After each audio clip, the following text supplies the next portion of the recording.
radio, television, newspaper, books, papers, magazines, everything that you allow to influence your thinking affects your subconscious mind, affects your attitudes, your expectations, your values, your beliefs, and ultimately your potential as a human being. In fact, the great difference between human beings is not intelligence and not education and not opportunity. It is what they are feeding into their minds on a regular basis. Now, we also said, and it's the same thing, if you were to say, well, yes, I eat good food a lot of the time, but some of the time, or 50% of the time, I eat junk food. I eat food that's high in salt, high in sugar, low in nutrition, inert foods, dead foods, white flour, French fries, grease, and so on. But it doesn't bother me, it doesn't have any effect on my body. You would know that that is nonsense because everything counts. Everything counts. One of the marks of a truly honest person is that they accept reality, and reality is that everything that you do, mentally or physically, counts. And it's either positive, it's either helping you, moving you toward what you want to be and have and do, or it's negative, it's moving you away, but nothing is neutral. Everything counts. So with regard to the power of suggestion, let's go on and talk about how we complete this process of reprogramming ourselves so that inside we are totally successful human beings, so that outside we will be totally positive, enthusiastic, successful human beings. Feed your mind the same way you would feed your body. Feed your mind carefully. If you were concerned about physical health and longevity, you would measure and calculate and look into the foods you eat. Look carefully into the mental foods that you eat too.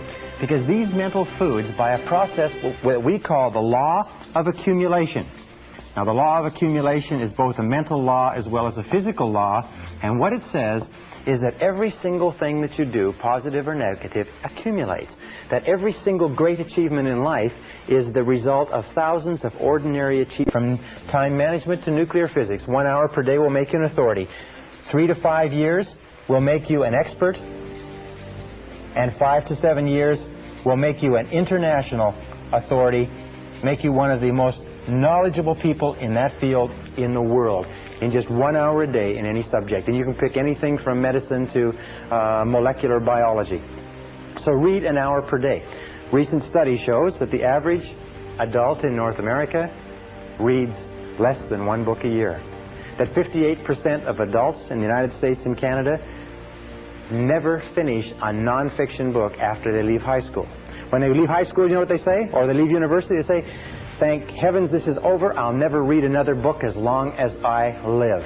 And they can't understand why they stop growing. It is only reading that causes your mind to stretch and grow. Conversation is good. Listening is good. Courses and classes are good. Watching videotape instruction is good, of course. But only reading can work it out. Now let me ask you a very simple question. Do you think that if you read 1 book a week for the next 10 years, in a world where the average person reads less than 1 book a year, do you think that would give you the edge? Do you think that would affect your life in any way? Do you think that would change your career and your income? Do you think it would change your environment? Do you think it would change everything that goes on around you?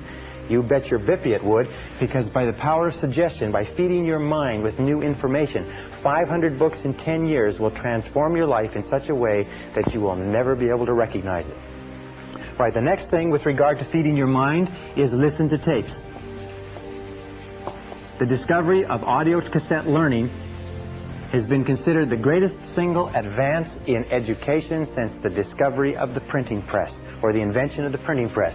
Audio cassette learning brings the finest minds in the world with their finest thoughts thought out, scripted, edited, tightly compressed and put together into your hands for a few dollars a tape, and you can walk, travel. Just don't listen to so much radio. I'm not saying don't listen to the radio at all, but just don't listen to so much of it. Where do you get time to take additional courses? Instead of sitting around on the weekends, take a course. Instead of watching television in the evenings, go and take a course. But remember, the clock is running. If you want to get to the top of your field, if you want to be a leader, if you want to be a star in your field, knowledge is power. Knowledge today is more important than anything else. Knowledge is the great power in our society, and the more knowledge you have, the more practical knowledge that can be put to purposes that can help other people and benefit yourself and the people around you, the more knowledge you have, the more power you will have, the more self-esteem you will have, the more status, the more position, the more security, everything. The most insecure person in our society is the person who has stopped learning and growing, and they know it. All right. By the way, one other thing. According to the Harvard studies, one of the keys to self-motivation is perpetual growth. As long as you're growing and learning and feeding your mind with new material, you will be continuously motivated, exactly as if you were taking psychological vitamins. As soon as you stop growing, you start stagnating. When you start stagnating, your self-esteem goes down, your energy level goes down, your health level goes down, you become prone to more diseases, and so on and so forth. So as long as you're learning and growing, you'll be vital physically and mentally. The next part of feeding your mind is what we call the reference group, or put it another way, get around the right people. Get around the right people. Now, getting around the right people simply means this, is that when we talked about the power of suggestion, we said that about 85 to 95% of all of the influences in your life, all the reasons you do anything, is because of suggestive influences around you. Not only physical suggestions, the weather, the heat, the cold, and so on, but also the emotional suggestions, the impact of the people you associate with. And the more you associate with people, especially people in your family, people in your close social circle, people that you work with, the more you associate with these people, the more of an impact they have on your thinking and on your future. David McClellan found at Harvard University, after 25 years, he found that the choice of a reference group was one of the key determinants of success or failure in life. Now, a reference group are the people that you identify with. Remember we talked about identification? The people that you consider yourself to be one of. It's as simple as that. Who do you identify with? Well, let me give you an example. I was reading the story of a self-made millionaire not long ago, and he had started off as a young man when other kids were collecting baseball cards or football cards or hockey cards. He became fascinated with executives of Fortune 500 corporations. So he began reading his father's Business Week, Newsweek, Fortune magazine, Wall Street Journal, and he began keeping files on executives who were in the news. And he began to identify with those executives. He began to think about being in a Fortune 500 corporation, and he began to think about being an executive in a Fortune 500 corporation at a time when some people were thinking about being hockey stars or baseball stars.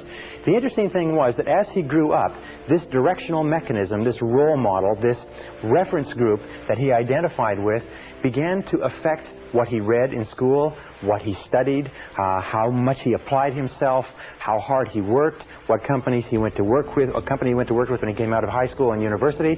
And by the time he was 25 years old, he was an executive of a Fortune 500 corporation, one of the youngest executives of a Fortune 500 corporation in business history, but it's because he started at the age of 12 identifying with those.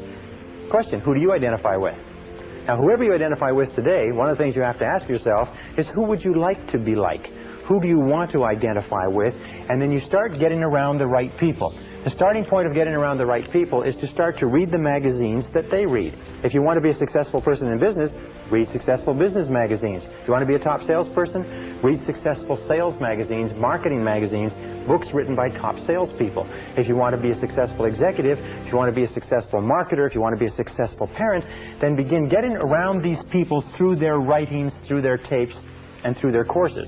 The other thing is to program into your subconscious computer is, I feel terrific.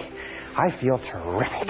I feel terrific. I feel terrific. I feel terrific. What you do is you get up and you say it 1, 2, 3, 4, 5 times, and you repeat it over. I feel terrific. I feel terrific. You don't get up in the morning and say, geez, I'm tired. Geez, I'm tired. Geez, I'm tired. Oh, God, I'm tired. You get up in the morning and say, I feel terrific. Somebody says, how do you feel? You say, I feel terrific. Even when you feel terrible, say, I feel terrific. You see, your subconscious mind can't tell the difference between a real fact and one that you vividly imagine. And if you repeat, I feel terrific, very loud, I feel terrific, try it yourself. I feel terrific, I feel terrific, I feel terrific. What happens is the subconscious mind believes that maybe you do feel terrific, and it will actually give you a surge of energy that will wake you up and clear your mind even before you have coffee. Now, the second thing that you do in the morning, this is number one. Second thing that you do to start your day off well is to read for 30 to 60 minutes. Get up early enough to read for 30 to 60 minutes in something that is motivational, something that is inspirational, something that is educational, something that uplifts your mind. What we call mentally will go better. And the third step is review your goals every morning. Review your goals every morning.